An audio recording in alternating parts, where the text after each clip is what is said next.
Are we ready to start the next panel? So, do you mind if I have my office? No, good. So the panel we have speakers this year. We have Marina and Brigid and yes. So Marina Mogilner, Brigid and our discussant are Weitz. Okay, so and I have 5 minutes to summarize my paper, and I'm not really going to summarize this paper since it's not really long, so I assume that everyone is able to finish. But I just wanted to explain that this is a part of my larger project, which is dealing with Russian-Jewish engagement with race on the level of scientific discourse, on the level of political discourses and practices. This project includes different kind of topics and what can be described as scholarly race science, scholarly anthropology is only part of the project, although really central for the whole project.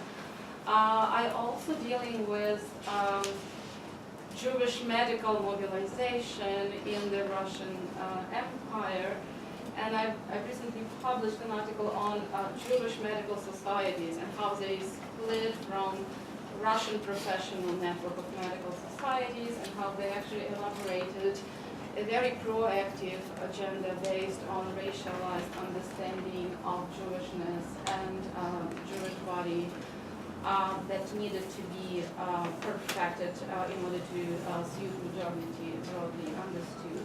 I'm also dealing with discourse on race in Russian Zionism, and Vladimir Zhabotinsky obviously is one of the central protagonists of this research. What I'm trying to do in my research, I'm trying to place Zhabotinsky kind of back into his original Russian imperial context, because his Jewish nationalism has been defined in the course of many discussions with other Russian imperial nationalists about Russianness and Jewishness and blackness and, you know, empire as a political form versus nation as the most appropriate modern political framework. So definitely Zhabotinsky figures prominently in my research. I'm also dealing with kind of professional spheres and networks that can't be described as Jewish, but where Jewish professionals and activists actively participated and played important roles, such as, for example, race psychiatry in the Russian Empire, which is almost neglected topic, unfortunately, but still you have many Jews practicing psychiatry, and of course you have Jewishness as a kind of central preoccupation in this field. I'm dealing with criminal anthropology and degeneration theory in the Russian imperial context. I'm dealing with practical medicine, not only with Jewish physicians, but with non-Jewish physicians who actually interiorized this racialized perception of different peoples of the Russian Empire and Jews being, this archetypal kind of racialized group. But I'm trying to understand how they applied this knowledge in their routine practice. So I'm dealing with documents mostly, and this is probably the most interesting part, documents of all kinds of medical societies and just routine paperwork of military medical facilities in the Russian Empire, where most of the doctors insisted on including into their routine paperwork categories of race and nationality, which were not, again, officially used by the Russian imperial state and definitely were not part of this professional language. So this is really, as you can see, a very broadly defined project, and my paper represents kind of central part of this project focused on people who define themselves as scholars who represented this field of race science or physical anthropology, because many of them were Jewish, because they could not apply for full positions with Russian Imperial universities. Many of them practiced medicine, or they did some, well, as Elkin's case shows, they preferred kind of alternative academic careers. But nevertheless, they define themselves as a scholarly community, and the hero of my paper, Kadi Elkin, is probably the second best known among the Jewish scholars after Samuel Weitzenberg, who is better known as a participant of the German debates about race and German race science. But the fact is that Weitzenberg spent most of his life, almost all his life, in the pale Jewish settlement in the Russian Empire, and he actually was very, very active, not only in Russian imperial academic circles, but also in Russian Jewish politics. Elkin is a different case, and maybe more interesting case, because he never insisted that he has something to do with Jewish politics. He did not belong to any of the Jewish parties or established movements, except professional network of Jewish physicians. But Elkin was one of these rare cases, people who defended their dissertations in the field of race science, physical anthropology, and he was very prominent in this dominant school of Russian race science, the Moscow Center Liberal Network of Race Science. So I'm trying to understand why these people use race as a normalizing concept.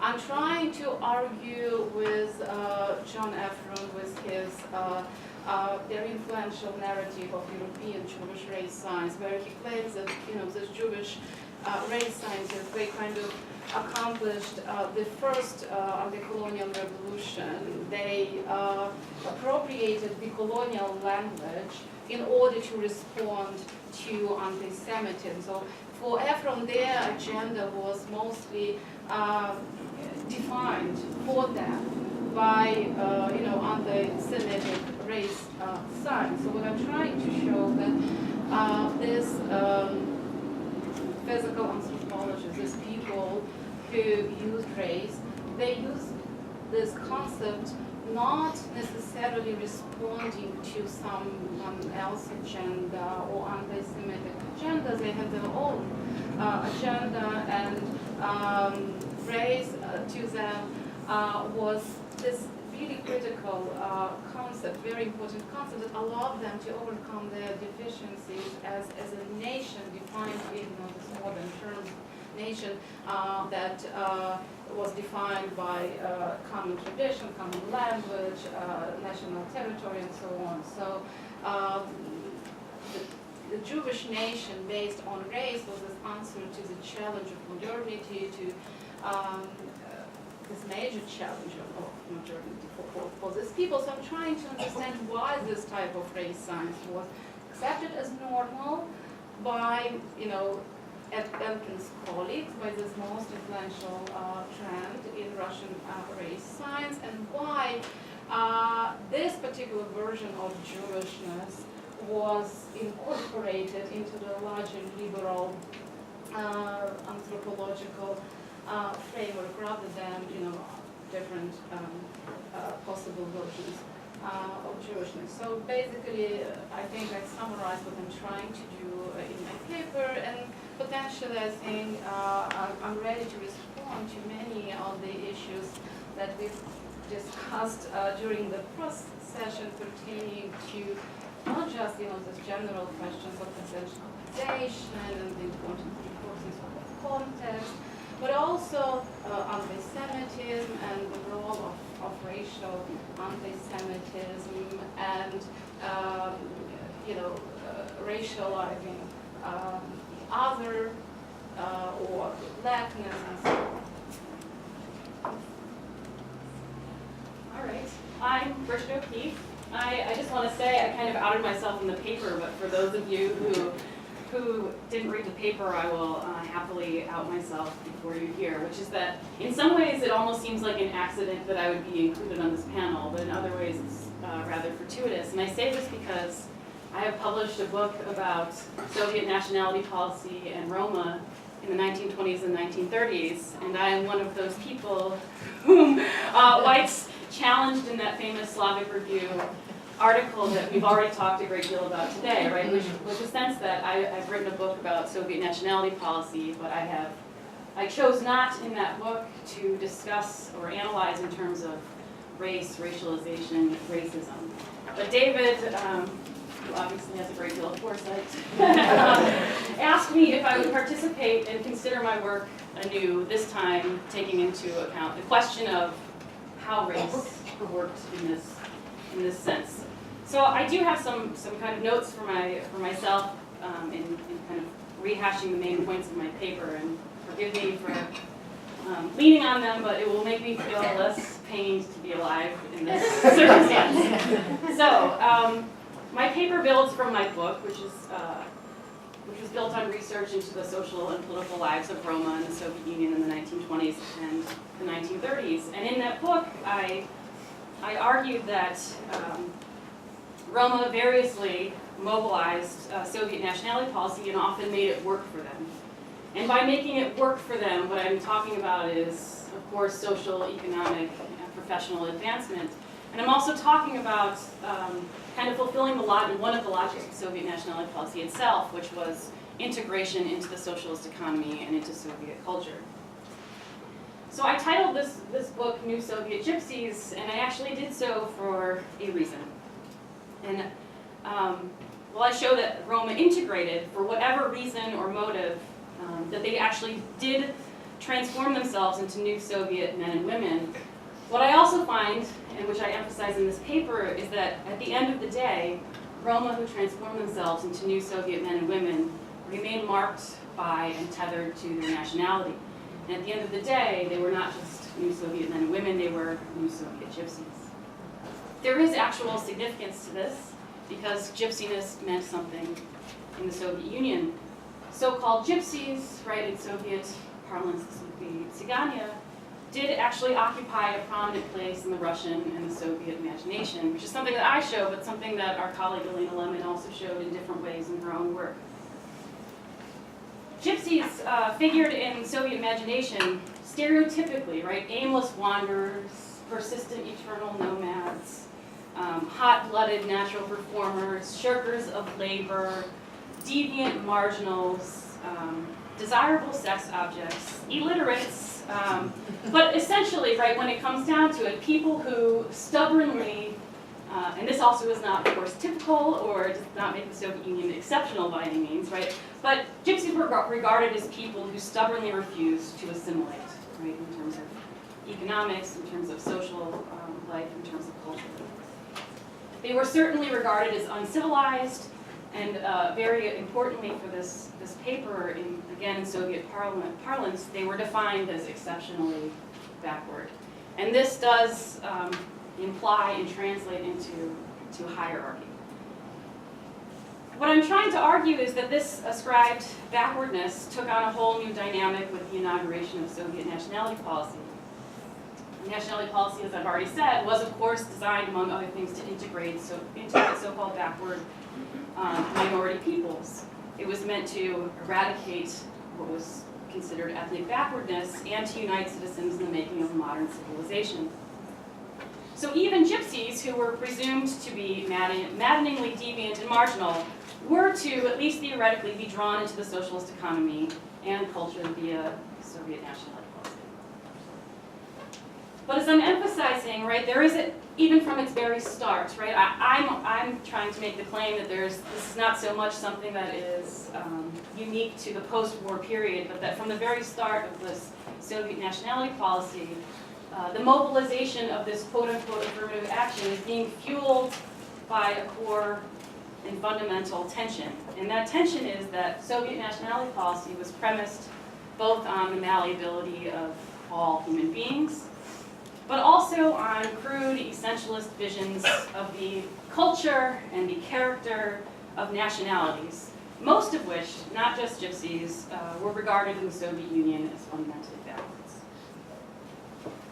So I found that Roma engaged inevitably not just Soviet nationality policies themselves, but also this fundamental tension. Whether they were making arguments for an all-Russian Gypsy union, a national Gypsy theater, collective farms, Gypsy language schools, whatever the case was, and there were many. Roma framed their claims on Soviet nationality policy with an overwhelming emphasis on their ascribed, specifically Gypsy backwardness.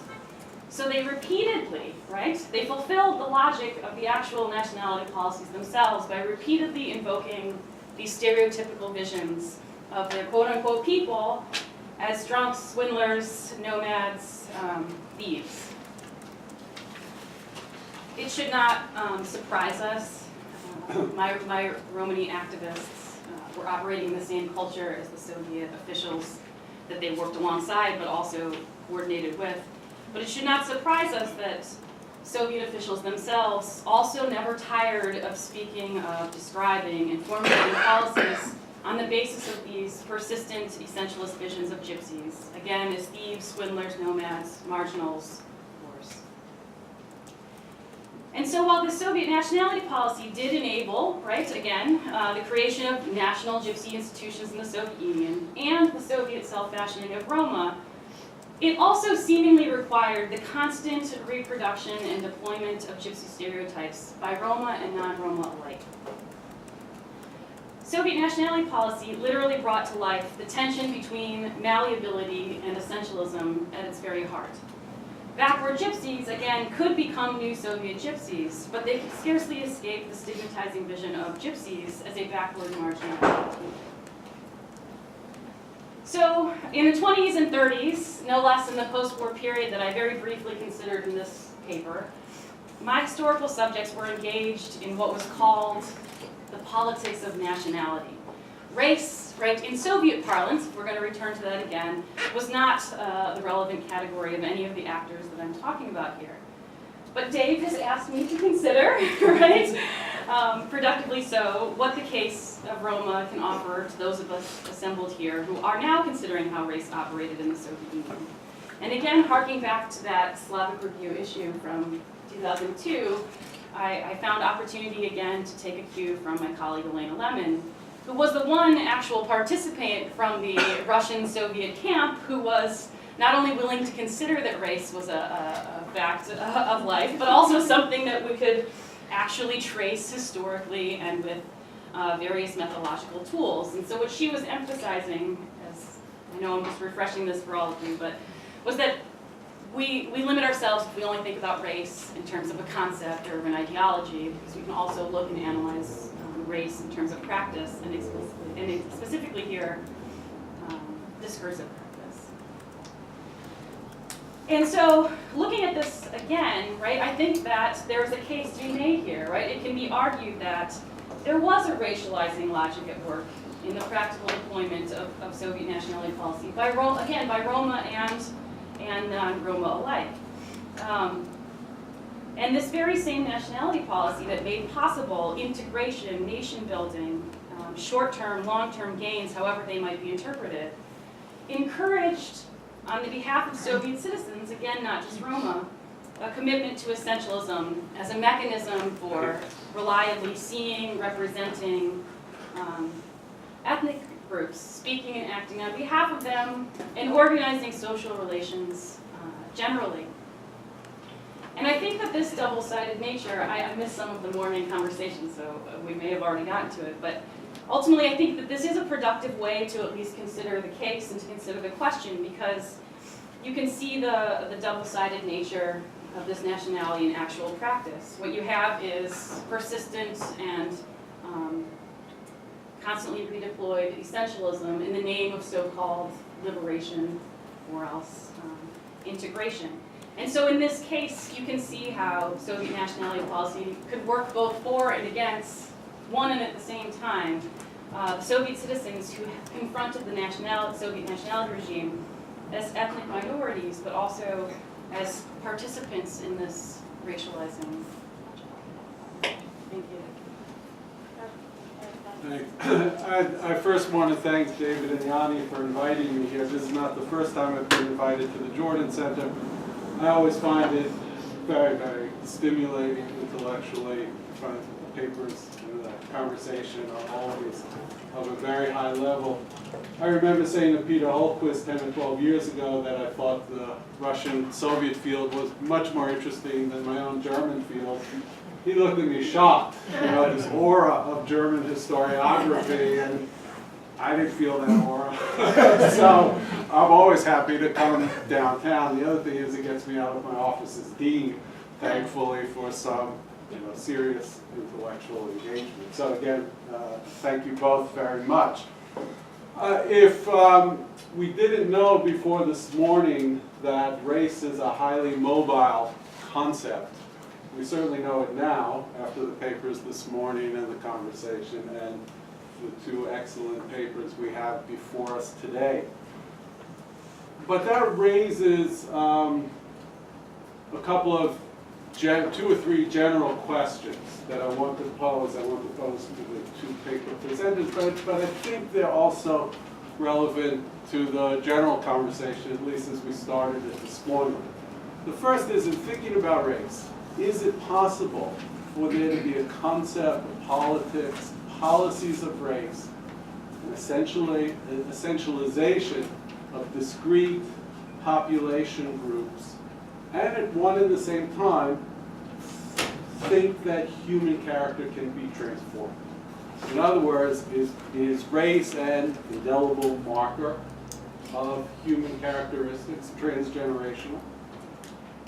Can it be that, and at the same time, whether we're talking about theorists of populations, nations, race, or we're talking about the practice of race, can people at the same time imagine a transformation of human characters?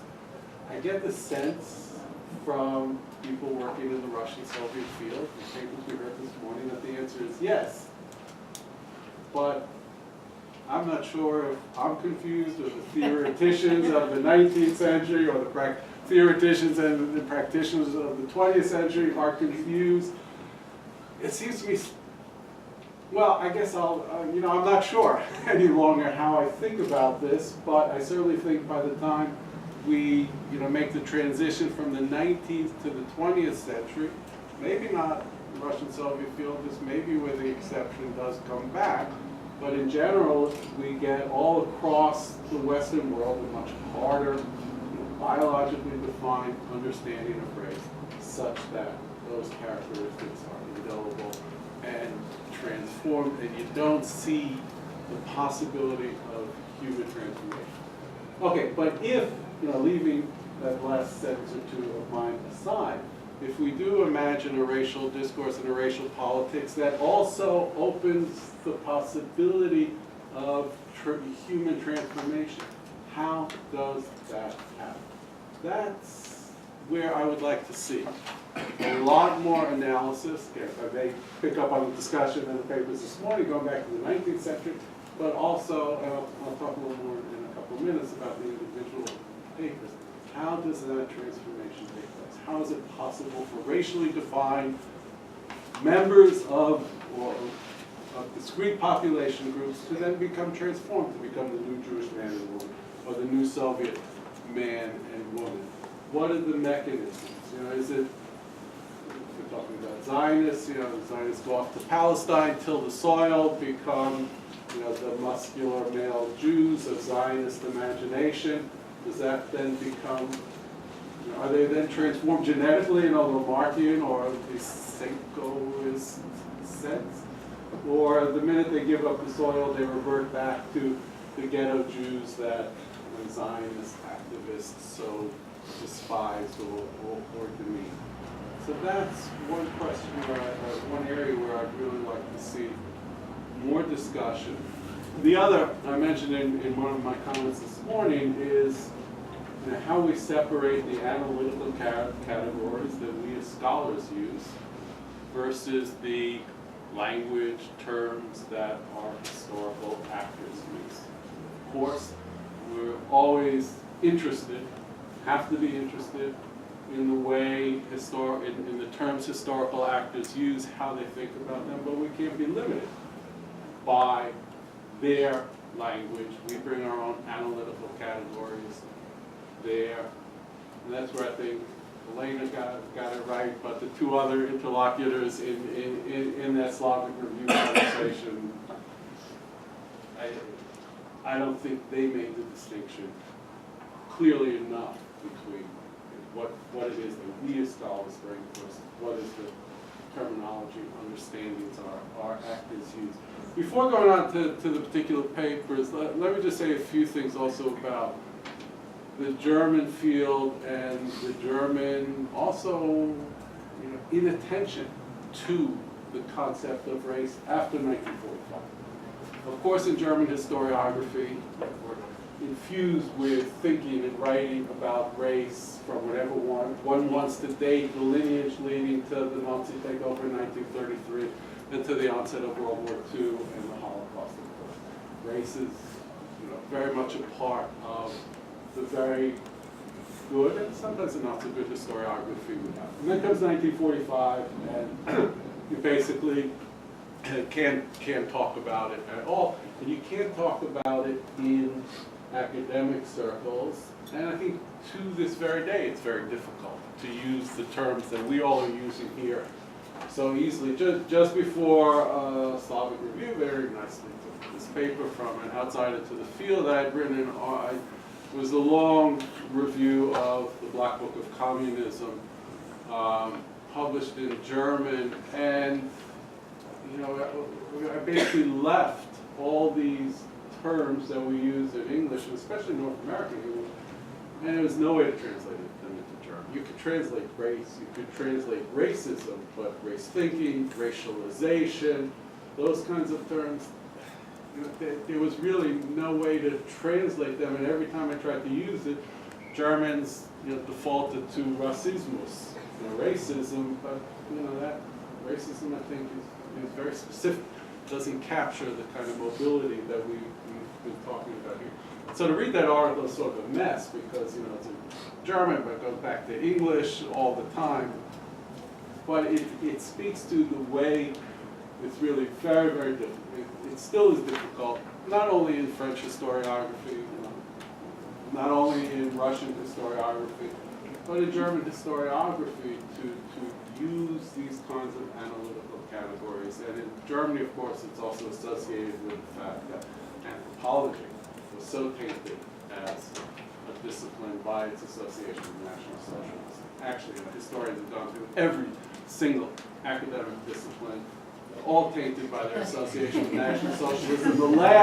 The very last academic discipline historians looked at, well, you can guess, historians. And then, lo and behold, all the advisors of the grand West German generation of historians of the 1960s and 70s, all of their advisors had worked in SS research units on the Eastern Front. So that was a real generation. That's another story. So I think what we need to think about is where race and culture meet, nature and race, and whatever the terms we want to use. What are the borders between them? Where do those borders get crossed? How do they get crossed? And I understand there are no fixed categories here. This is a very gray, murky field, but it's where, again, I think we need more precision. So, Marina is very, very interesting investigation of this Jewish anthropologist, Arkady Edkin. Yeah, it seems to me he's theoretically inconsistent or even incoherent, or again, maybe I am, I don't know. But yeah, he's, as I read it, he's trying to define a Jewish race, which is European, of course, therefore better, not Central Asian or Caucasian. It's progressive modern, and it is incredibly interesting to read the way race science becomes part of this progressive political agenda of someone like him, but I gather he stands in for many others. So he goes off and researches the physical characteristics of Warsaw factory work, Warsaw Jewish factory workers. They're all debilitated in one way or another, as would be most industrial workers in the late 19th, early 20th century. Well, what does he take out of this? So this is the mark of a specific Jewish race, the physical characteristics they have. But what does he do with this? Where does he go with this? I mean, I guess the debilitated Warsaw Jewish factory workers are better than Central Asian and Caucasian Jews. Okay, so we have a Jewish race. What now? How do they get transformed into the quote-unquote real European Jews, German Jews, I guess, that he would like them to be? It's kind of funny because here the eternal Jew, the Jude, becomes the basis of progressive politics, of modernization, of national mobilization of the Zionist thought sort. And this is where, I mean, I'd like to see some more probing of Elkin's own thinking, and that, you know, of other anthropologists with whom we work.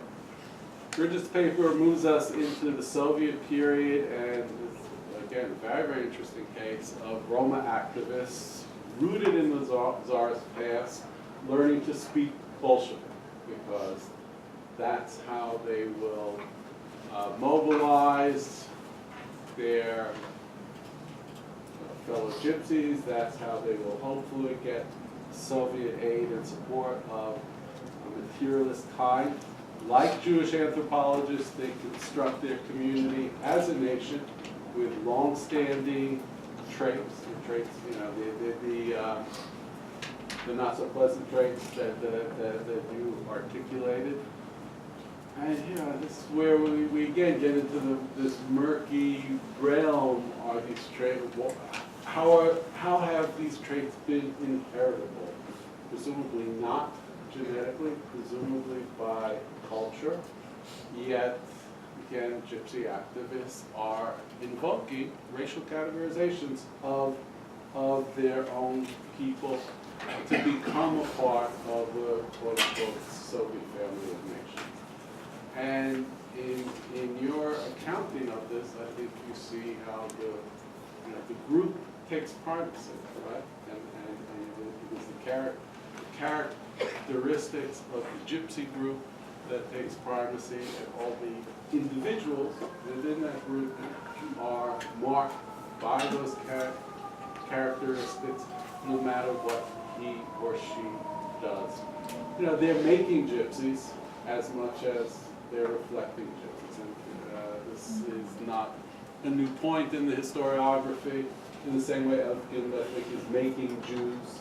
You know, we have very good historiography, especially on the Habsburg Empire, from Gary Coe, Peter Judson, Tarzara, and others, the way national activists come into, you know, to Slovenia and try to make German Slovenian peasants just Germans, trying to get them to abandon Slovenia. But of course, when they first come, they say, I forget whose paper has it, yours, that famous line, the census takers come to Ukraine and ask people, someone's paper mentioned that, you know, who are you? And the peasants respond, we're Christian. Well, the census takers want something more concrete. The Habsburg census takers in 1890 finally now want something more concrete. But it's the national activists, it's the Austro-Marxists also, who make nationalists. But the activists, you know, always have this difficult relationship with the real living nationals among them. The Romani activists, you know, don't really like very much their purported co-nationals, just like German nationalist activists in the Habsburg Empire don't really like the Slovenian German peasants who should be, quote-unquote, real Germans. And it's a complicated history, how they make them, or how Italian activists make Sicilian peasants into real, quote-unquote, real Italians. I mean, I would be interested, I can imagine that this might be very difficult or even impossible to get at, but what were the internal discussions within the Gypsy community? And how were these activists viewed by others? What are the internal dynamics there? I was also wondering what happens in the 1937 campaign against state socials, which seemingly, I guess, Gypsies would be among those who were targeted, but I don't know. In any case, we have here, you know, these two ideal cases, right? Jews and Gypsies, neither concentrated territorially in one area, Gypsies not even sedentary, and all of the questions and problems that both authorities and activists of the day they face that in very, very poignant form with these two cases, and I think you raised for all of us the very difficult analytical issues as well.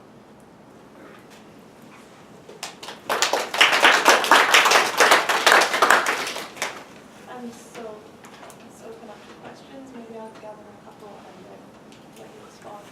And I'll keep it in. Fran Bernstein. Papers are great. I really love them, and I wanted to get us started thinking about them together. And apologies to Jews who celebrate Passover. Why is this other different from any other, right? Brigid, for you, I was really struck by the word backward, right? You know, all of the bells go off, backward, and that's always associated with peasants. And so I'm wondering if the racial discourse is any different from the, we got to get rid of, you know, the backwardness of the Soviet peasants and get rid of the folk healers, all that sort of stuff. So that's part of it. And then on the Jewish case, what I found so interesting is that in the 1920s, I went through everything that Narcom's Drug had in America. And there's tons of stuff on studies on Jewishness, and I never saw anything that was any different, right? There are no Tziganya, there's no nothing. And I'm wondering if that means if Tziganya were dealt with by a different commissariat than Jews were, for instance, right? So, I mean, I just don't know who it is. Yeah, I'll stop there. Would you like to respond to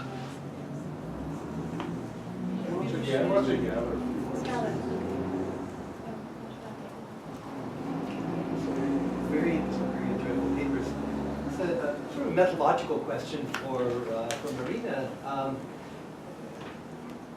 There's a notion that crops up in the paper of this idea of hidden agendas. That somehow people have these intentions, these ideas that are informing their thinking and informing how they approach this, but yet are not made manifest. So I'm sort of wondering, just as a historian, how do you grasp these hidden agendas? How do you make them real?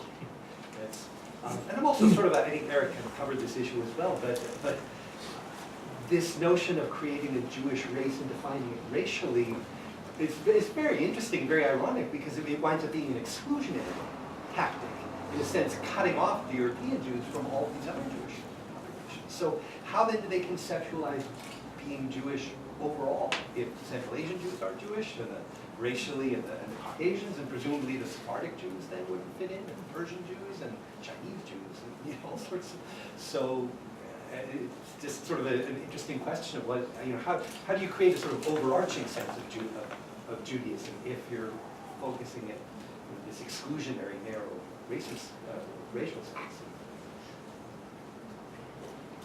Edita.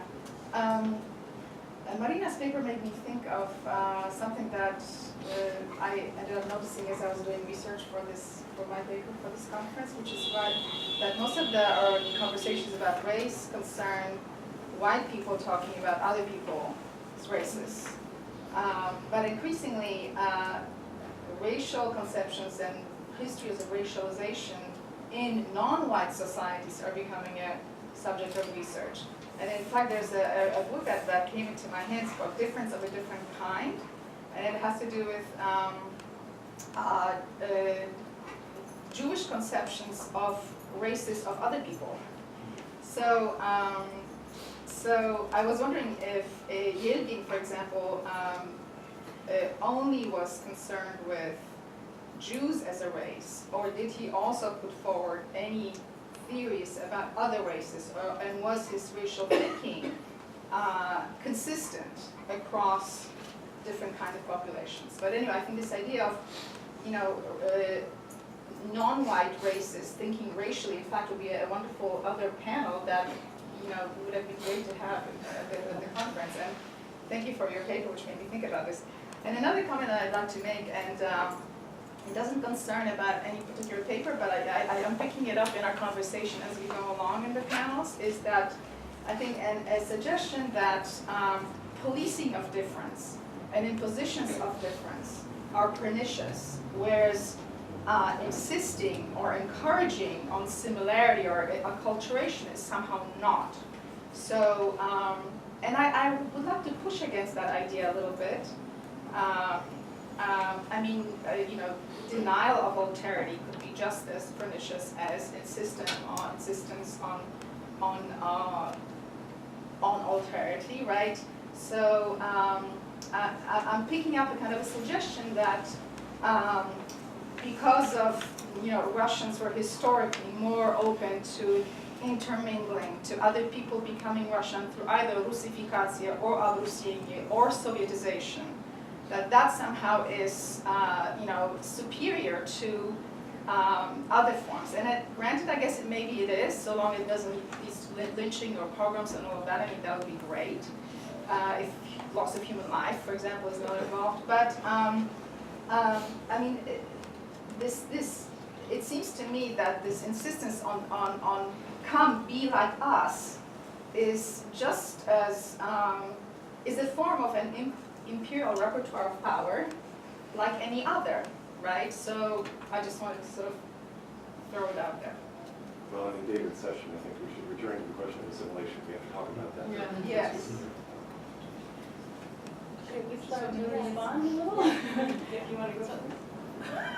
Actually, I wouldn't mind just responding to your, I mean, these are all great questions, but it did strike a chord with me because I would actually say that a lot of the people that I talked about in this paper specifically, these Romani activists, and just, you know, I couldn't put everything in one 30-page paper, but there are also Roma who participate in the same dynamic that I'm talking about, who would by no reasonable definition of the term go by the claim of elite or even some kind of activist or some formally incorporated bureaucrat into the Soviet system.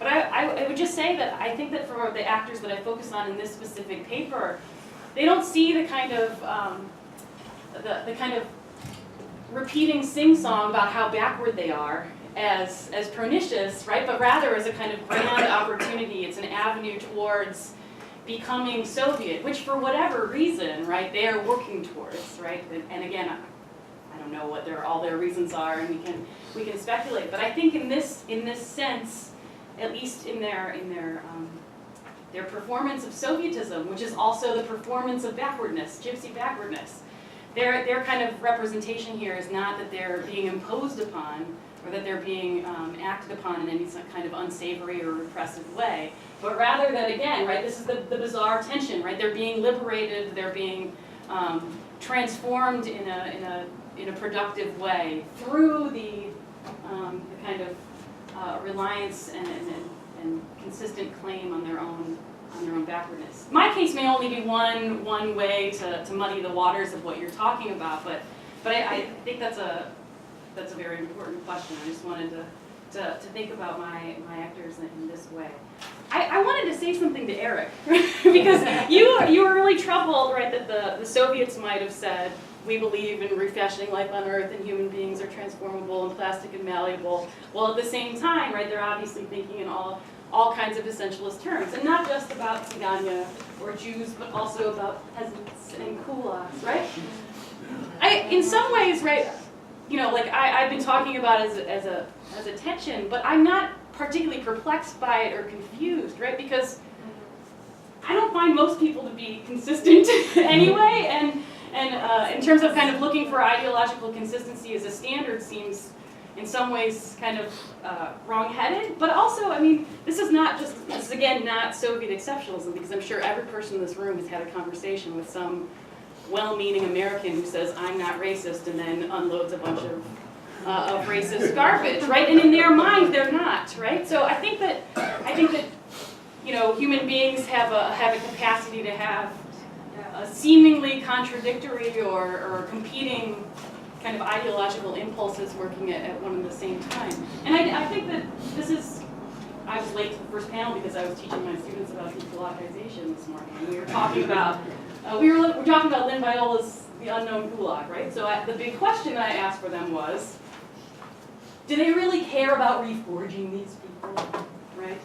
And, you know, kind of had to coax them into examining what I think Lynn Viola is hitting upon so well in that book, which is there is, again, a kind of muddle and competing impulses. On the one hand, you construct makeshift primitive houses for kulak children. On the other hand, you kind of go headlong into this dekulakization process without, with the explicit understanding, well, at least 5 or 10% of these people are going to die, and a lot of them are irredeemable. Those impulses are there at the same time. So anyway, I'll keep it at that and let Marina talk a little bit. Well, thank you for these wonderful questions, and I also like to, you know, in responding to Eric's comments, I think that yes, so there is nothing perplexing about this combination of transformation and essentialization, because if we agree that race is this idiom for discussing modernity again and the challenges of modernity, then yes, this constructivist element is embedded in race. And all projects, colonial projects, racializing gender, racializing nations, these are constructivist projects by definition. All on a kind of theoretical level, the idea that races evolved from pure forms to mixed forms is a way to use race as a kind of constructivist argument, and this vision was widespread. I mean, this was Virchow's idea of how European races came into being, and this is how Virchow was interpreted in Russia and became such absolutely star figure for most Russian liberal anthropologists. This is how they absolutely disregarded the context of nationalizing Germany, but they read Virchow as, you know, this ideal scholar who explained to them the specifics of their imperial situation. And so I really, and also I think that this issue with transformation, of course, was discussed within different theoretical schools of race science, and then you have this Boasian discovery made as a result of his study of East European and Italian immigrants to US, that skull form and skull capacity can change in one generation. And so this produced, you know, this whole revolution. It really influenced Soviet theories of race and Russian Jewish theories of race. They were very you know, happy to read this Boasian conclusion, and then also to assume that you can actually expect changes coming up within one generation during this better Soviet cultural conditions. So indeed, there is no contradiction here, I believe, unless we want to read race science through the prism of Nazi racism and Holocaust. And I absolutely agree with this necessity to differentiate between the language of practice and that we study and our analytical language. This is, well, really productive. This is something that is just, you know, it goes without saying. But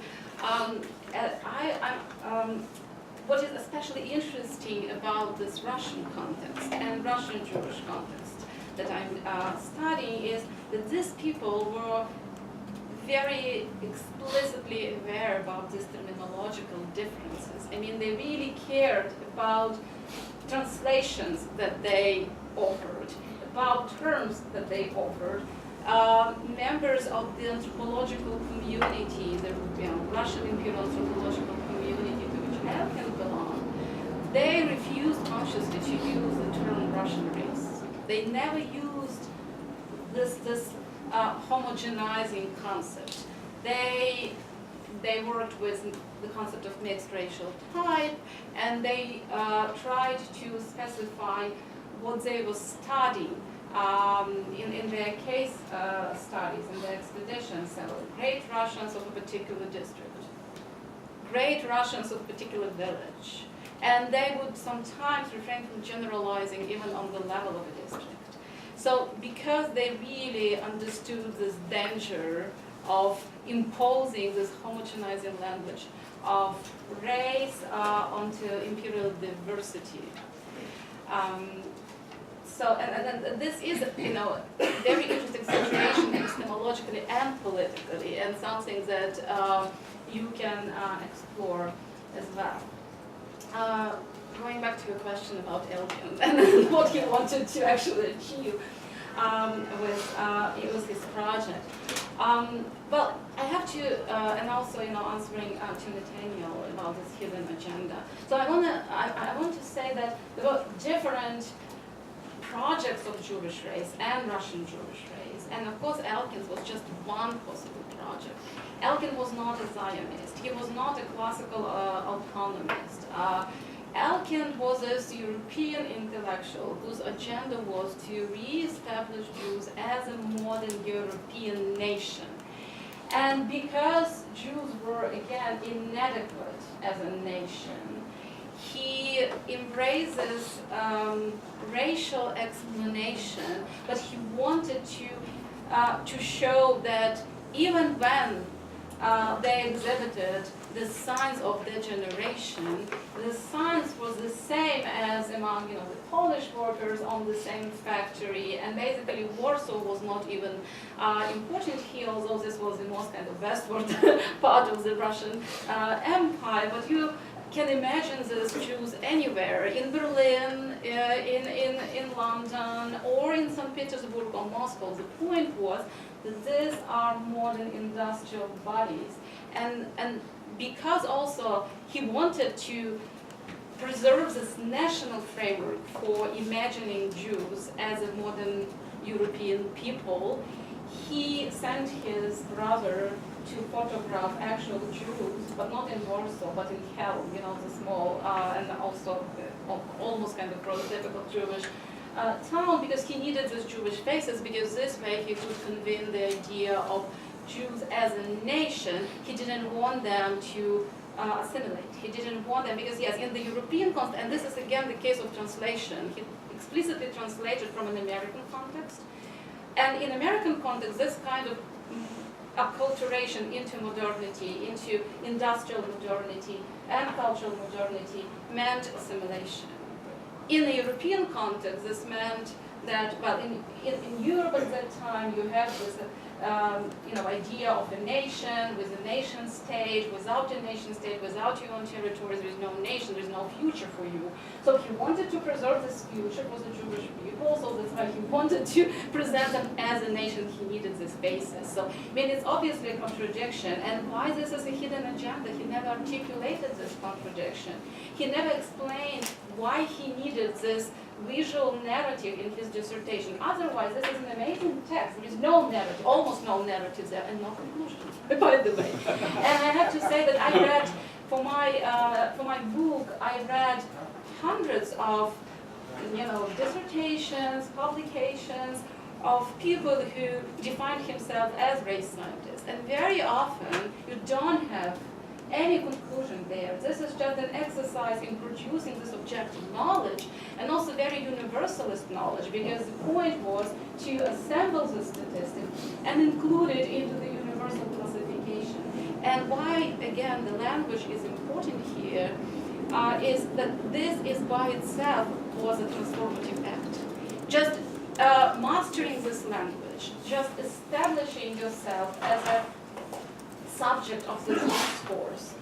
Just putting your people or your country on this racial maps of Europe was an emancipatory act by itself, was a liberating act by itself, and also for many people in the Russian Empire, this language was kind of a neutral language. And this language, as I said, it was never claimed by the state as an official language of imperial politics. So this language preserved this aura of neutrality, and they could elaborate very different political projects using almost the same data. So using the same data, doing their research on the same people, like the Jewish case is especially interesting in this regard, and then the conclusion would be absolutely different. Elkin's conclusion, but no, there are no conclusions, but we can read Elkin in the Jewish Medical Journal published in Odessa, Jewish Medical Voice, where he actually explained how he would perfect this Jewish body even more, and this was all about social,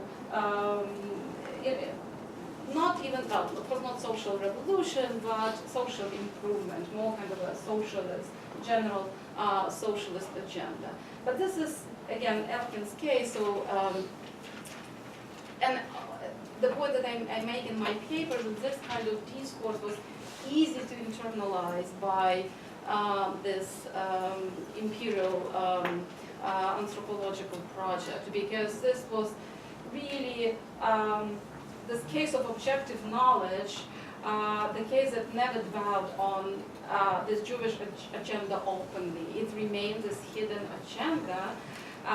He never discussed these internal contradictions and mutually contradictory ideas of Jewishness. He never explicitly discussed the issue with, degeneration theory, even somewhere over there. So he never discussed this openly. Jewish otherness, yes, an excellent question, of course, but I think that in terms of the late 19th, early 20th century, the Jewish, otherness was all about this people that used to be an archetypal nation suddenly ceased to be a nation at all. I mean, they became really abnormal in all possible senses, and then in terms of how they were classified within this, general frame, anthropological framework in the Russian Empire, they were just aliens by definition because they was, regarded as Semitic race, and so this mixed racial type that had to correspond to the racial mixture, imperial racial mixture, by definition would not embrace this aliens, so they're different. And also because Jewish race scientists use this discourse in order to re-establish their otherness and their separateness. So these tendencies kind of came together in this moment. And I have, I have some more questions. Juliana is trying to get in this as well. Oh, yeah, I'm sorry. No, I can't cut anybody off. No. Okay, well, actually, it's a comment to the comment, but it's sort of something struck me because your last question said what happened to the asocials, and I was just suddenly struck because there's another category which comes out of German history. It isn't actually used as a vocabulary in Soviet history, at least. I'm not quite sure about imperial and Soviet discourse, but actually in many ways it relates, the term the Soviets use is anti-social, which of course, and it relates in many ways exactly like race does to nationality, because the asocial is you are outside of sociability, you're outside of the social structure, therefore you're not performable, you're de facto like that, you cannot be changed. But antisocial has an agency, and therefore you can also switch that agency around, which is of course the official line with all the Dzerzhinsky colonies for Discussant, etc. And I was just struck about it, of course, in both cases. There's the official discourse which doesn't use the word and tries to impose it with a word which has more reformability or agency. But underneath there seems to be a discourse, everybody knows what asocial is. So when you're saying, was there a campaign against, what happened to the gypsies in the campaign against asocials, actually nobody started, because we all know that there was a campaign in 37 when they took the bombshell and all the people from the street, and everybody knew exactly who were these unreformable elements who had to be sent to the gulag rather than to be eradicated. So I'm sort of just wondering, there is sort of obviously, there's several layers, and it's in the second or in the third layer when suddenly all these categories acquire meaning, because in the discourse layer, and I guess that's what was the fight in Slavic Review was about. In the first layer, these categories don't seem to make sense on first sight, but they make sense when one looks at the practices rather than the words. It actually gets more complicated. There's another. I will address the question of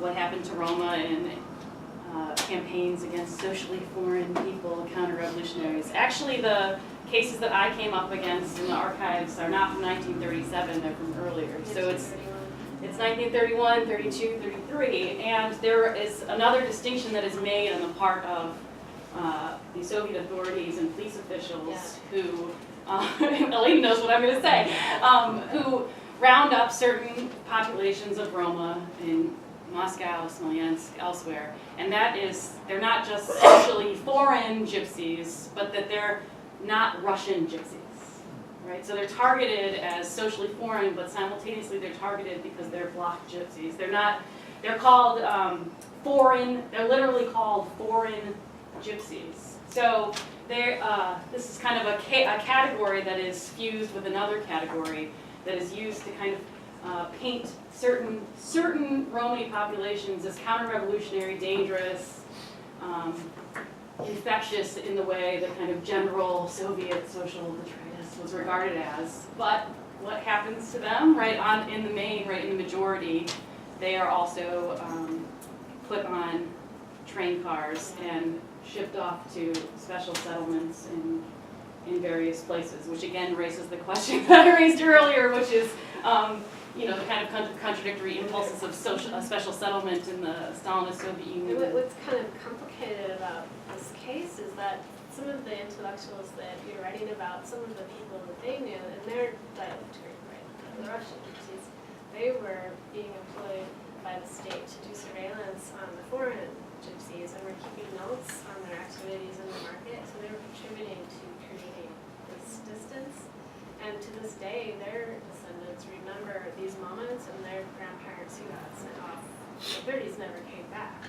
So they think of those Russian Roma as sellouts to the state, whereas those Roma see the other ones as kind of polluted and nasty and uncivilized. And so these kinds of distinctions keep replicating at different levels.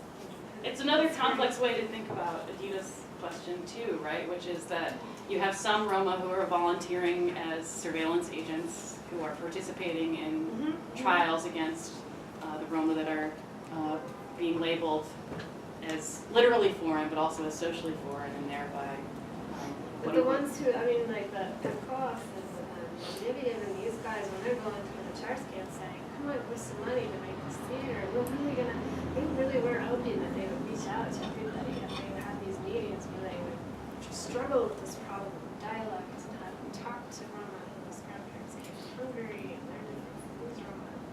They were just, when they talked amongst themselves about it, it's interesting to see whether or not they're using those same I actually haven't thought about it before you were talking. Whether they themselves. Yeah, and this sort of situational shifts about how they talk about difference amongst themselves in terms of what. Yeah, well, I guess I didn't think about that too intensely myself, but if I think back to it, surely if I went through all of those files, I'd find some exception, right? But it does seem to be part of the kind of making themselves useful to the larger Soviet project, which again was variously motivated. But Roma were not targeted in blanket fashion during these campaigns as Roma. No, I wasn't implying that. I'm just answering. I'm just wondering, how in a way nationality is a category you can overcome either by class consciousness or integration into the Soviet project, while race is a category that you can't overcome, and it here is exactly that sort of distinction the Soviet rhetoric makes, if not but then clearly not the Soviet practice, because as in the Jewish case, there you have all the rhetoric, and every Jewish emigre remembers instances of anti-Semitism. So it's exactly there where the sort of the rhetoric, the rhetoric of overcoming nationality clashes with the sub-rhetoric of being of a certain race. Eric, you go ahead. This is going to go in a different direction. Oh, let me just keep it here for a minute then. So I want to pick up on something that Eric raised, and has been, we're dancing around, but it would be nice if we could address it directly. So Eric proposed, correct me if I'm wrong, that part of what's at stake with racial thinking is the notion that you ascribe to a person characteristics based on their belonging to a group, rather than looking at the individual first. Right? And this is part, I think, now that's stated, and there's a long tradition in Russia already. It has to do with the state, the state thinking, which is precisely about using the group to define who the individual is. Or to put it another way, it implies a certain stability, which is to say, what you need to know about the person has been answered once you know what their estate is. So in this sense, there's a certain stasis involved in it, and a certain stability, which is part of what governing by a state is all about. Right? And I wonder if something similar applies to governing by race. Right? Meaning the notion, in other words, that it stabilizes things. That's number one.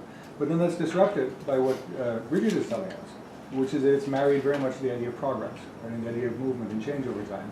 And this implies, and yet in your work, Brigid, and so the first question is for you, Eric.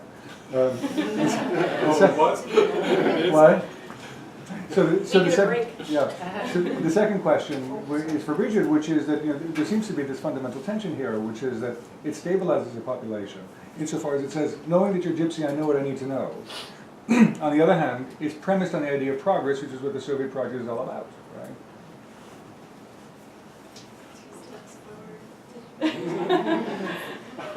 Obviously, not totally sure what the question to me was there, Yanni. I think you recapitulated correctly what I was suggesting. That yes, sort of group identity comes first, and not just in a racial way of thinking, in a national way of thinking, in almost any kind of ways in which states categorize populations. And if I heard the last thing you said, I think you sort of suggested this has to do with rights as well. No, I misheard. But anyway, I'm going to take that as a launching point to say something that in fact it does entail, so long as rights are connected with national or empire citizenship. Indeed, there is a way in which when you know who you are, or rather when the state knows what you are, that then goes a long way toward determining whether one has access to rights or not, or a whole differentiated scale of rights. Entitlements. I'm not exactly sure what my question was either, but I will respond however I see fit. I understood the logic, and I don't have a question to I don't have an answer to the question that I'm not sure of. But I just wanted to say, because it's been in my head, that I do see the logic you're talking about, right? I already know what a gypsy is, so this helps me make decisions about whether or not to allot land for a gypsy territory, et cetera, or give money for a theater, et cetera, et cetera. But that it also implies some kind of expectation of progress. The thing that I wanted to say, which is not an answer, but just when I was reading the papers that the other contributors to this conference raised, I was kind of struck by how Vera's conversation of how ethnographers and anthropologists were talking about national character synced so well with the way that national character was being bandied about by these Soviet actors, right? Which was on the one hand a sense that national character is enduring, but still somehow overcomable, but maybe not in any type of quick future, right? So again, there's no answer there, but I think there's a pattern of thought. Well, if you were to follow your logic through, then the good gypsy would no longer be a gypsy, right? Well, that's the whole problem. That was their anxiety as time went by, was that if they become intellectuals or become bureaucrats, everyone would point to them and say, well, you're no longer this bitch. It's no, you're not proceeding. How do you, what's the- You get a gypsy to farm, right? But some people did want this. You get the gypsy to farm, and they cease to be gypsies, right? They cease to be. They were, they were, right? But on the level of kind of imagination and rhetoric, right? I think it did cut both ways. There was anxiety, but also, depending on the person or the circumstance, in some cases, a desire to kind of, well, give a gypsy a plow and teach them how to use it, and they will cease to be dangerous, right? Just may I join this conversation, because there are obvious parallels here between gypsies and Jews. And Yanni, I think any population politics is based on, rationalization and classifications, and Russian imperial politics is not unique in this respect, except, and I'm referring to this imperial rights regime concept developed by Jane, which actually tells you that this rights attached to social status differentiated depending on the group, while if you have race or nationality as an organizing principle, then it's a much more kind of universalist. This is already kind of post-imperial stage in population politics, and this is something that we observe in the Soviet case. And why gypsies and Jews are so interesting to compare in this respect. First of all, you have this prehistory, very well studied for the Jewish people, when Jewishness was racialized and represented as a race through description of them as being, nomadic population, as being criminal population by definition. So you have the same discourse in the Soviet language, not necessarily medicalized. You write, there are no so many documents from Narkomtrust, for example, medical documents, but you have this language, which again, we don't recognize this language in the Soviet context as being part of the racial discourse. But, when I read regular reports by Russian physicians or military medical physicians working in all these hospitals, again, in Western borderlands, where there are many Jewish soldiers, or in the Caucasus, they write about them being predisposed to nomadism because of their race, them being criminal and psychotic and unruly and resisting to any kind of integration and assimilation because of race. So you have again the same discourse without using the R word, but nevertheless it's there, it's present. And the Soviet, speaking about the Soviet model of organizing people into the Soviet nations and essentializing them, this was evolutionist thinking. So everyone was supposed to develop through this stage of nationalism in order to, come to the post-national stage and the communism. And that's why they actually helped this backward nations to develop their national language and their national intelligentsia, not because they were nationalists, but because this stage was objectively needed in the process of development toward communism. The problem was, and also they thought about nations in territorial terms. That's why they created this framework of nations and national republics, and then lesser important nations with autonomous republics, but with their territories. So Jews and Gypsies were these difficult cases when, first of all, it was very difficult to develop for them a national language, a national culture, because of a situation with Gypsies, but also because Jews already had, their own history of debates about their national language and national culture. So they kind of developed and supported Yiddishist project, but nevertheless, there were problems with that, but also the problems with territories. That's why they wanted to have Azerbaijan, and they imagined Soviet Jews as a territorial nation, and, what to do with Gypsies again. So these are the most difficult cases in the Soviet logics, although you have racial thinking, of course.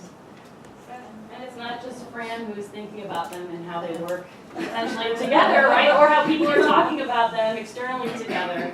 So some of my Romani activists would say, right, if the Jews get Eurovision, where is our Eurovision? Which again is a different way of thinking about the question of imposition of alterity, but rather kind of asking.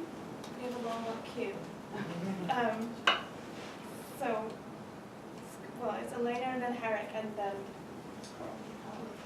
So just to tag off first what you're just saying, and then I have a question that developed as you were talking. Okay. So I might have to develop it more in conversation with you. So the whole idea of developing Roma Stan and how there were so many proposals over the years at different points.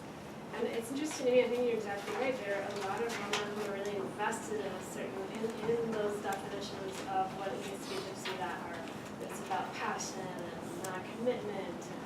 Right? If they send us all to Roma Stan, who would we fool? Each other? Right? So there's a capital in that that's charming and it's something that people find interesting about the claim, right? So, okay, so then as I was listening to you, yeah, that's right, they went to Lucharsky and they said, oh my God, we don't have anything, we need help us, we're backward, we need funds, right? How do you, so please, we need education, help us create magazines, right? So the claims are strategic in that sense too, right? There's the sort of reasons people find it attractive and the argument of practicality.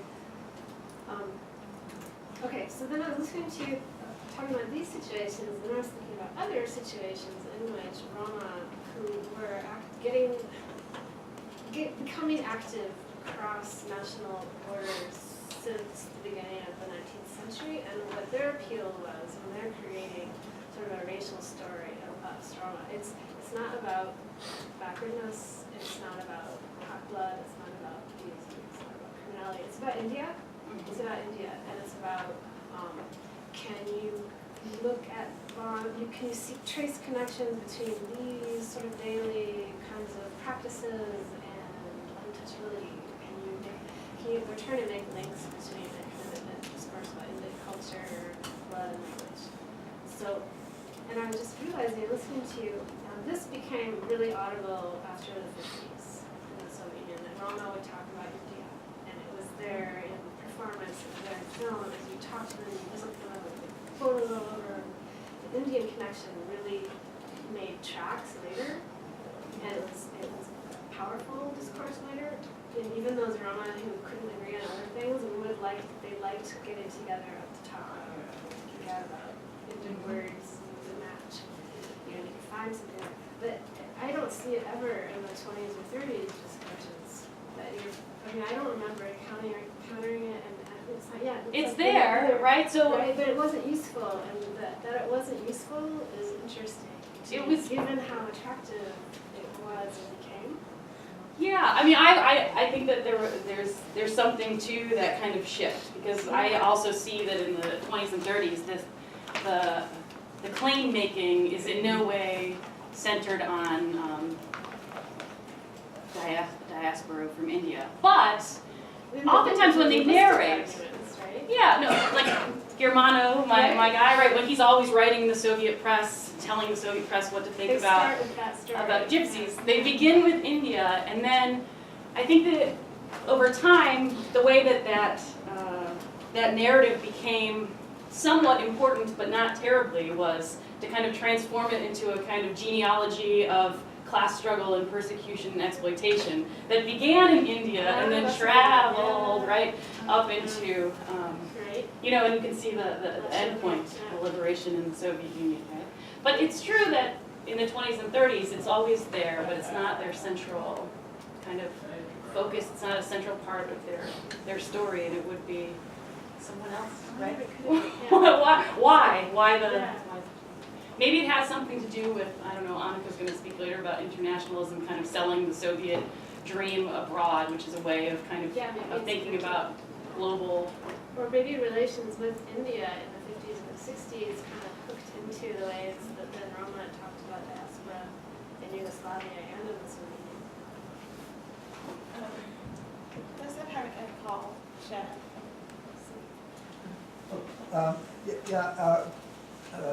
Brigid's paper opens up the post-1945 period. So it's the first paper that does that. And of course, one of the other things that Jews and Gypsies have in common is victims of the Holocaust. So it kind of invites a question as to whether 1945 is a moment of continuity or rupture.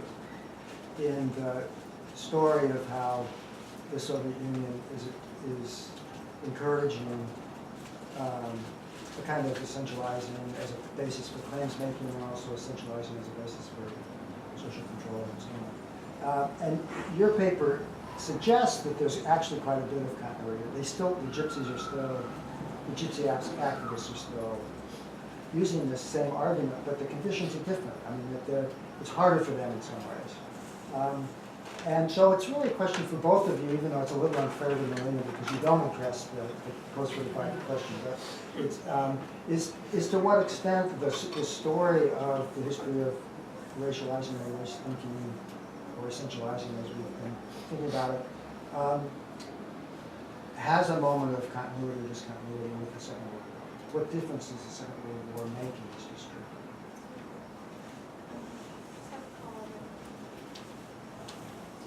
Yeah, we'll just have two thoughts and we'll just.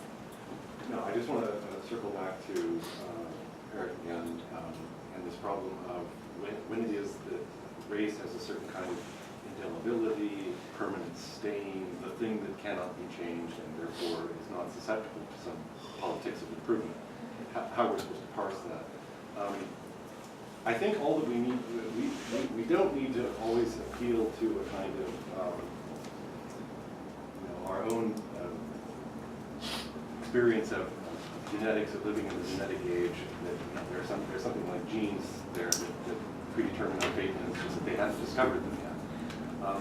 The only thing that matters here is whether what kinds of attributions of stability you're attributing, whether they're beyond the horizon of your own possible historical political action. Okay, there are plenty of people who are saying that the racial characteristic we're tracing is changeable, and it is going to modify in positive ways over time, just not in our lifetimes, not in the lifetimes of our grandchildren. And that's what makes the difference for them, in whether or not the program is worth pursuing or not. And you have, by the opposite instance, you also have people who say, well, who counter arguments about Europeans in colonial contexts whose skin color is not changing, therefore environmental explanations are poor, and racial explanations are the way to go because they're clearly permanent. Saying, no, this colonial experience has only been going on for a century or so. That's not long enough for us to come to a verdict yet. Okay? And I want to highlight for you, this is why the period between roughly 1860 and 1914 is so very volatile for our purposes, right? Because the kinds of attribution, the whole notion of what наследственность might be, what is heritable, is very much in flux. And in the 1890s, you get the first sort of readings in Russia of August Weizmann and his notion of what the relation is between the heritable material of the body versus the soma. People keep a fair bit of distance, and this radical separation of the heritable material from the soma is not bought into initially. And it's only after about 1910 that you get the first sort of assimilations of Mendelian thinking, and this is sort of an incidental question for Marina along the way, right? I mean, by the time that Ivanovsky is doing his global population survey in 1911, right? He's ready to distinguish between morphological and genetic traits, and I'm just wondering if Elkin ever addresses that. Right? But there's a longer-term issue here of, in the Russian context, of how to think about what your heritage is. And I would take you all the way back to, say, the first issue of Современник, of Our Contemporary, when Panayev and Nekrasov take over, right? And they revive it in new form. What's the very first story it's a story. What's the very first thing that's published in that journal? It's called Родственники, relatives, right? And there's this, and it's sort of a poor man's Turgenev, right? It's fathers and sons of Oboletva. And you've got this would-be Bazarov who's actually kind of feckless, but he's trying to make this argument that, blood relations don't count, right? They hold us down. And we shouldn't feel trapped by them. It's, you know, this is the whole point of, we want to escape the family relations in order to advance, right? But then the whole point of the story, by Patronage no less, right, is that family does end up trapping it. Okay? And he writes, he has a certain ironic distance to this, right? He hasn't closed the argument, but the problem lingers. And it's these ways of talking about imperatives that are, I think, very much in flux in this period. I think they leave lots of room for talking about race, but not talking about fate per se, right? And now a more specific question for Marina, namely Pasmani. He's got this, Pasmani, right? He's got this really one of the best pieces I've read on race. It's in the Jewish Encyclopedia from 1906. And there he gives a wonderful rationale for why we need race, we as Jews, and yet this is a universal discourse. And I'm just wondering if you've encountered this, whether this resonates at all with your project here. I mean, I can sort of quote at length from that if you like, but I should try your patience. Who wants to go first? Okay. Well, Herrick, I brought this upon myself. In part, I included the section on the post-war period because I couldn't live with rehashing material I presented a bunch of times before. So I cannot claim expertise on the post-war period per se, but I agree with you that you got the right sense that things were all the more difficult for Roma, especially in terms of the claims that they could make on Soviet nationality policy. And this is in part because something that I threw out obliquely in the paper, right? The 1920s and the 1930s were a kind of heyday for Soviet nationality policy in terms of kind of whatever material or institutional gains you might be able to not just claim, but also literally build off the premise of nationality policy. So a lot of the institutions that the Romani activists were complaining about in the post-war period about being kind of defunct or no longer operational had been shut down before the Nazis ever invaded the Soviet Union, which was, it kind of says something about their argumentative savvy, again, because they don't mention that, right? They don't say, we're asking for gypsy schools now because we fundamentally disagree with the decision in 1938 to shut down gypsy schools, right? They make the argument about a kind of a festering backwardness that is festering all the more as a result of the kind of the horrors and the devastation of World War II.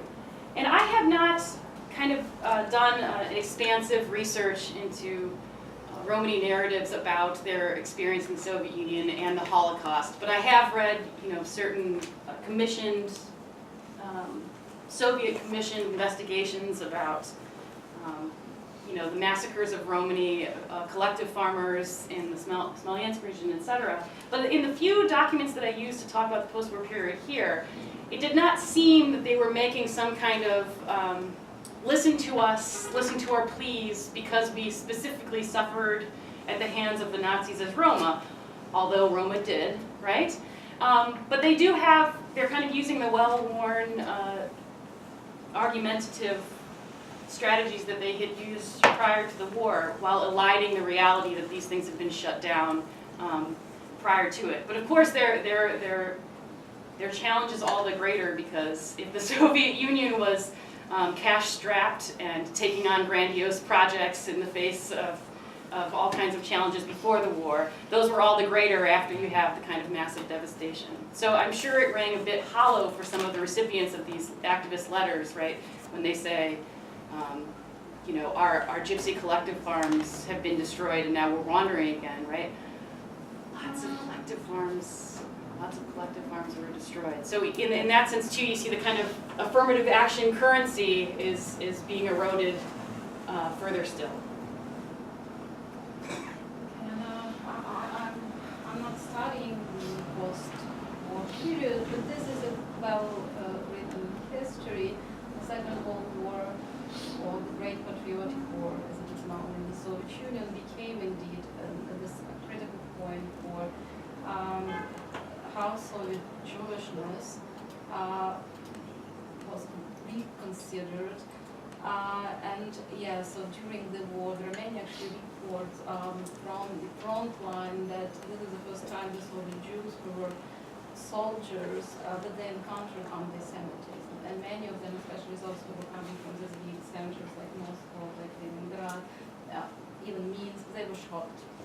This was a very new phenomenon to them. So you have the influence of German propaganda, you have the result of integrating what is Western Ukraine into the Soviet Union. But then, of course, you have this problem with this Jewish question becoming such an important international issue, and you have this official campaign against the so-called ruthless cosmopolite in the Soviet Union, which was anti-Jewish campaign. And so from this point on, you don't have really scholarly discussions of Jewishness as a nation or ethnicity, and this discussion, this ethnographic interest in Jews re-emerges in the 70s as a kind of clandestine activity, some kind of marginal projects for many established ethnographers, mostly Jews. But otherwise, yes, you have this classical anti-Semitism that we know from the experience, the post-war Soviet experience, and then immigrants from Soviet Union. It's how they were perceived. I grew up during this period in Western Ukraine, and I actually I wanted to tell this to our next tomorrow's presenter, Adrian Ender, that I was the one who wanted to embrace Soviet identity because I was the only Jewish girl in a small Ukrainian town in Western Ukraine, not far from Lviv. I was completely Ukrainized. I mean, I attended Ukrainian language school, but then because we had nationality written in our school journal, and sometimes we wanted to have a peek in our school journal to find out what is happening with our grades, and this line, this nationality line would go abbreviation for Ukrainian, Ukr, and then in the middle of the list, I saw Yever, which was Yevrei, a Jew, and then again Ukr. And I didn't want to be this Yever. I didn't want to be this only one with, this fixed Jewish identity. I was, completely Russified. My parents never introduced me to any, Jewish tradition or whatever. So I was this, Jew in a Soviet Union who was Jewish only because this was defined in racial terms by the state, and I wanted to embrace Soviet identity as a way out of, this prescribed racial Jewishness.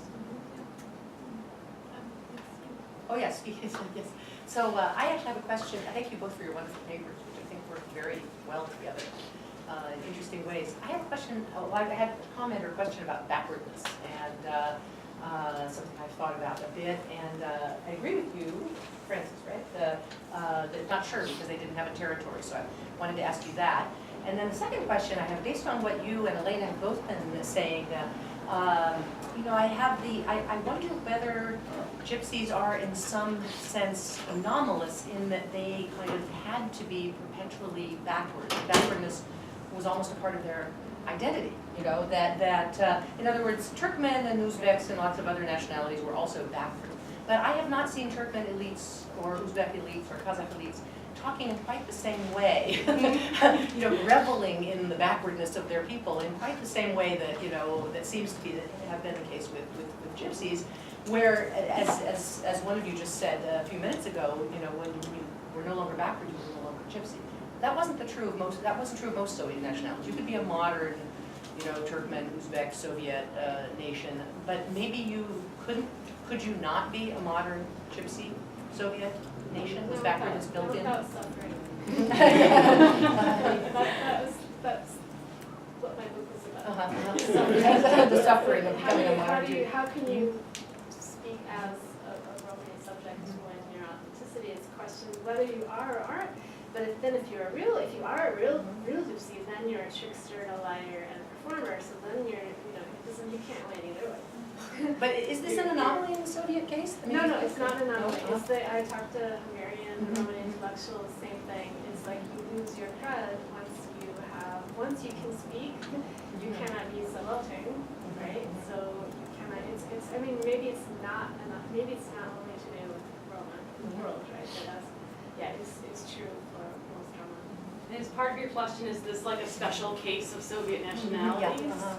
I mean, it's an interesting question, and while I have not poured through the documents of all the Soviet nationalities, I do think there's something special to Roma and their case, but I am extraordinarily hesitant to put them forward as some exception to the rule, especially in this backwardness sense, right? So with all those caveats Especially aside, since we're right? avoiding exceptionalism. Right. Well, the other reasons too, I mean, some of these documents that I looked at in the archives, I remember almost falling off my chair, right? Because regularly the Soviet of nationalities would call in representatives from all the friendship of peoples, right? And they'd debate their common problems and challenges and issues. And sometimes the transcript would document these conversations that were devolving into competitions over whose people were more backward, right? So it was like, oh, the Gypsies, yeah, you're backward, but so are, you know, the Kyrgyz and all the rest. So I don't think that in terms of kind of the strategy and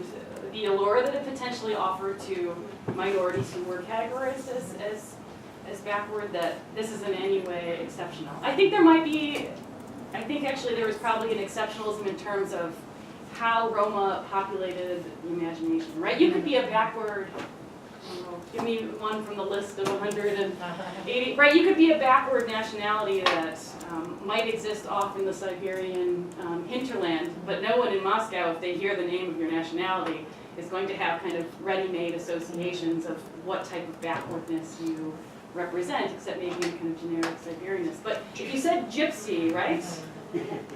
People had a kind of a ready-made expectation for what specific type of Gypsy backwardness that entailed.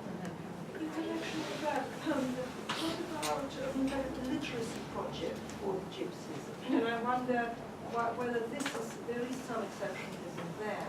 So in 1938, you say that the schools which try to teach in Roma language and newspapers in Roma language, that is all abolished. That happens with a lot of other smaller nationalities. So, but these smaller nationalities, so to speak, they are kind of integrated into bigger ones. They get the schooling in a particular language.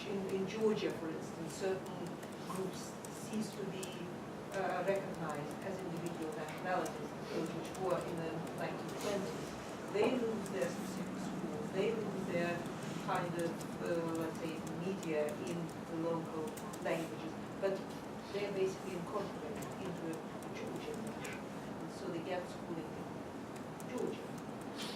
What's with the Gypsies? They don't have schools in Roma, dialect spoken in the Russian Empire. The actual, the decision that I was referring to about the closing of the Gypsy schools in 1938, it wasn't just Gypsy schools, right? So you're absolutely right. There were other kind of groups, and the argument was there's kind of no need even longer to keep these minority language schools going, and also the representatives of these minority groups don't seem to even want them in a certain way. But Roma Tsiganya remained on the list of official nationalities for the duration, right?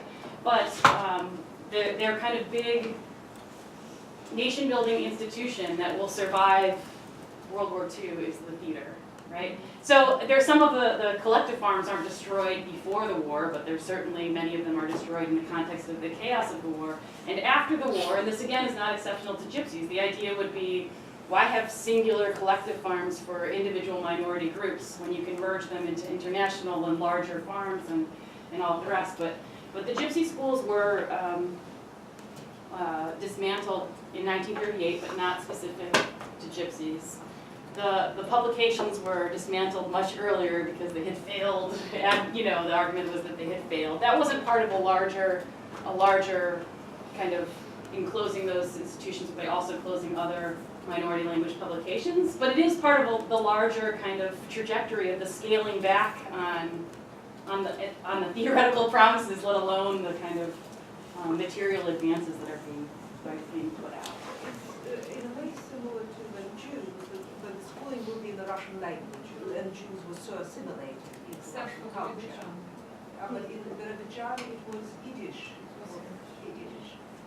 but with the Roma, then it's Russian schools or, And even while the school, there were very few Gypsy language schools, and even while they were in operation, the NARCOPROS officials often struggled, right? Why are we keeping these open when the enrollments are declining, right? And part of the argument was the enrollments are declining because the Gypsies are backward and they don't appreciate schooling. But the other pattern that these officials were actually picking up on was that Romani parents were enrolling their children in the Russian school that was on the second floor of the same building, where the kind of teaching was arguably better or more useful, et cetera. So there were a few different dynamics at work. But even in the closing of those schools, it's not kind of something specific to Roma. but at the same time, you see basically officially recognized nationality have language. Yeah, they have their own literacy in their own language. And with Jews, Yiddish, certain case, and then Hebrew to the state of Israel. But with the fact that the Roma, you don't have this traditional literacy in the spoken language, that distinguishes Roma, I presume, from sort of conceptualization of other nationalities in the Russian. I think it was one of the flags of their presumed exceptional backwardness, right? They're one of these people that don't even have an alphabet, right? And the benevolent Soviet state has to give them an alphabet that will be modeled off of Cyrillic, because it will be easier for advanced Soviet citizens to teach these benighted Roma in their new alphabet. But even in that way, right, when you have the kind of listing of extraordinarily backward nationalities that need this certain type of help, whether it's an alphabet, a literature, etc., Roma aren't the only one who are in that category. But Roma remain as official nationalities throughout. Okay. So I think just sort of shifting gears a little bit, saying that so far when we talk about race and racial categorization, we've been thinking of these terms as terms that are, or categorizations and analyses that are destructive and painful, so very negatively. But I think in several comments, well, there are little pieces of something else going on, and I think in your presentation something else is coming out too, which is to consider race as a positive category in the sense of I think you use constructivist, a constructive category for self-formation, self-fashioning, self-construction in a sense.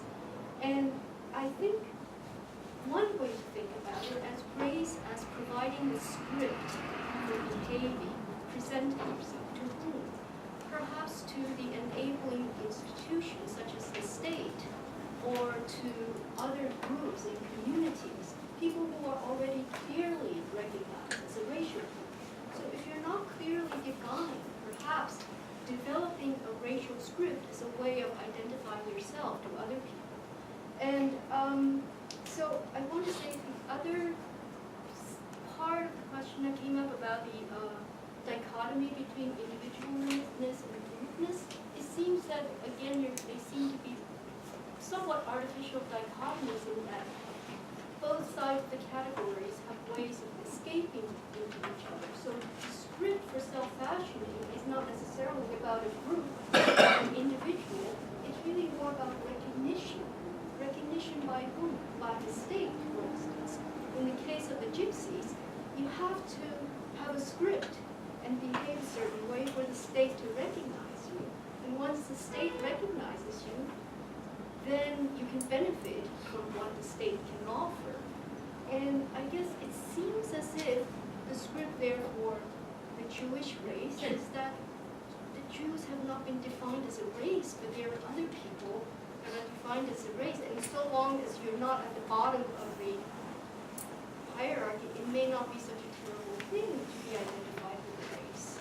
Or to say the race is somewhere in the middle, it locates yourself, identifies yourself. And it allows you then to relate to other groups. So in a sense, racial categorization may provide a kind of agency and a recognition of agency. Now, so the question to both of you is, aside from this script for behavior. In your case, you just call it nationality. In your case, you simply say it's race. For your time period, what are the other options for recognition? What is the option for recognition as an individual or group of people with agency, other than nationality? In your case, other than race, could it be territory? And maybe that's why territory is so important, that once you're attached to a territory, you can have that identification, and that can be the basis for your agency. But until that happens, and it didn't happen for a while, what are the options for being recognized? And therefore, perhaps we can think of race as a positive category, and why it was so appealing to so many people, so many scientists. Can I just take on this comment? Because it's just one kind of continuation. Because I also found at some point problematical that we just assume that, even if the word, especially in the Soviet discourse, even if the word race was not used, right, it was just implied. It was just there, right? So it really had all this negative connotation. It tells to me, in fact, values in terms of probably our vocabulary is simply not working. So we have to define race for us in the first place, and especially put it in a very specific historical context. When and in what discourse it's being used, or not used, or misused. So just coming back to Nathaniel Knight's comment about hidden agentness, that we just assume that there was a racial discourse, for example, in the case of Jewish nationality. Precisely, that's a very nice case when I at least never encountered, at least except for Inarodцы, when Jews became Inarodцы at some point, right? But I never encountered, at least in the Soviet discourse, race somehow connected with Jewishness or with any nationality, with any ethnic group of the former Soviet Union. So, but we somehow assume that even so, for some reasons, the state didn't use that vocabulary, there was still racial discrimination, racial attitude, and something negative associated with this racial stuff. So I believe that we probably have to simply pay more attention to how to define terminology. I mean, simply not assume and take it for granted that there should be somewhere, somehow, hidden racial discourse, right, going on. So that's what struck me in this discussion. We're going towards our end time, so I want to make sure that everybody is remaining in the queue just to share their thought, and it gives us a moment to think about the rest of the day and tomorrow. So we have this lady start here. Thank you very much. It's Alexandra, and I have never dealt with race, but I just have a comment that might probably help in this case, because I was dealing with a group of people whose humanness is doubted on a permanent basis, and this is definitely so in this discussion, I noticed so much is common. The discourse of disability, deaf blindness, specifically deaf blindness, because these are human beings who are supposed to be blind, deaf, and not capable of speaking, which is not true, but this is how they are constructed. So they can be sold as some kind of a separate race. So the interesting thing is how the Soviet Union treated them and how they were using the official language of the Soviet Union in order to represent themselves, using those very horrible words like defect, defectivia, being very happy, telling people stories about how they feel good and patriotic about allowing themselves to be used as object of scientific analysis and proof, using all these bad words, but in a totally different kind of, not totally, but with a little twist. Because the image of a consummate woman, deaf, blind, author, scholar, pedagogue, communist in the 1930s, some kind of a Soviet response to the American phenomenon of Helen Keller. What was it that she represented? She represented not just backwardness, but she represented backwardness that had been artificially imposed by the unfair social order of capitalism, and then exploited by the unfair symbolic order of the church, and then finally liberate and opened up for future development by the Soviet power and the Soviet. So the interesting thing about it is that it's not just backwardness, but it's backwardness plus a very interesting temporal twist. This is what we used to be, this is what we are, and this is what we are going to be. A temporal twist which is very reminiscent of the temporal twist of socialist realist temporality.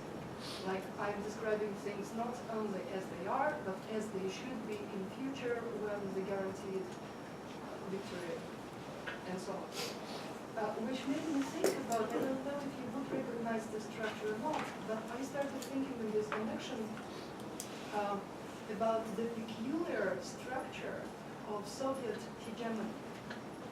I mean, at least Soviet hegemony in the 1920s, 30s, maybe, Soviet cultural hegemony, which defined minority, any kind of outskirt. It could be women, it could be children, it could be disabled people, it could be minorities, whatever, as someone who needs patronage and help, and a very peculiar equation of identity and difference.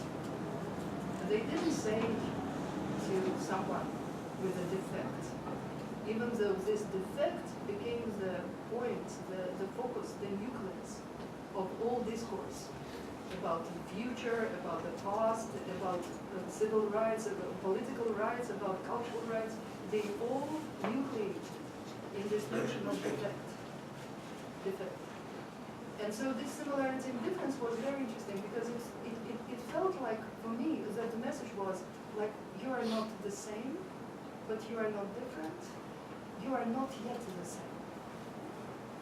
You are not yet the same. And this not yet was a really, really huge container for extremely interesting, condensed, ideological, philosophical, political, utopian, fantastic, whatever, fictional, and so on.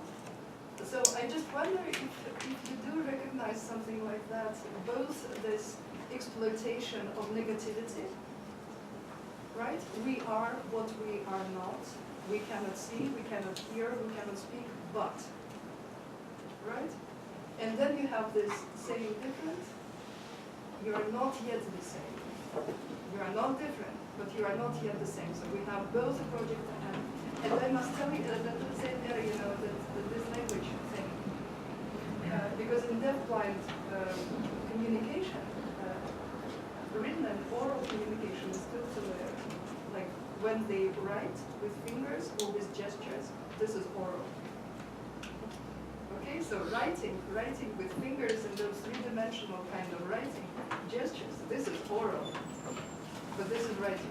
So there were attempts either to medicalize them or to pedagogize them, and this is maybe a question and answer to Francis' question, because depending on politics, they were either in the authority of the ministry or commissariat of health, whatever it was, or they were moved into the authority of the commissariat of enlightenment. And that was changing all the time. So they were either medical objects or they were pedagogical objects, and they needed this kind of not yet the same, but you're going to be. So is that racialization? I don't know, but I think structurally there are striking similarities to what you are talking about on your material. Thank you. I'll try to be very fast. But, since we're going to talk about mixing in the next panel, I don't want to jump the gun. Yeah. But I do want to say one thing very quickly about, that takes us out of Russia, out of the Soviet Union, but about the image of the Gypsy, not so much the treatment of the Roma population, but the imagination of the Gypsy, which is in the context of Spain, where in a similar period, particularly the emergence of a certain kind of right-wing nationalism, you had this enormous valorization of the Gypsy as being a primordial contributor to Spanish national identity, and being almost like excessively Spanish in a good way, because of course, when you're a nationalist, any excess is good. But what, somebody said, is there something other than assimilation or othering? And there is, but it's also not good. I mean, it's not like the third thing is the happy medium. The third thing is also this kind of extreme essentialization of the Gypsy as a positive contributor to the national identity. But I think I'm getting a sense that in the context of the Russian Empire and the Soviet Union, the tendency to think of each ethnic group as a nationality means that that kind of mixing of the national identity, of a single national identity, is much more difficult to imagine. But that's just a very superficial okay, I'm done. Well, I thought that Daniel's like that. And then, yeah. Okay, so would you like to share your thought, and then we can all drink coffee? No pressure. I just, I have a word with a question mark after it. Okay. Culture, question mark? Now you can drink your coffee. All right.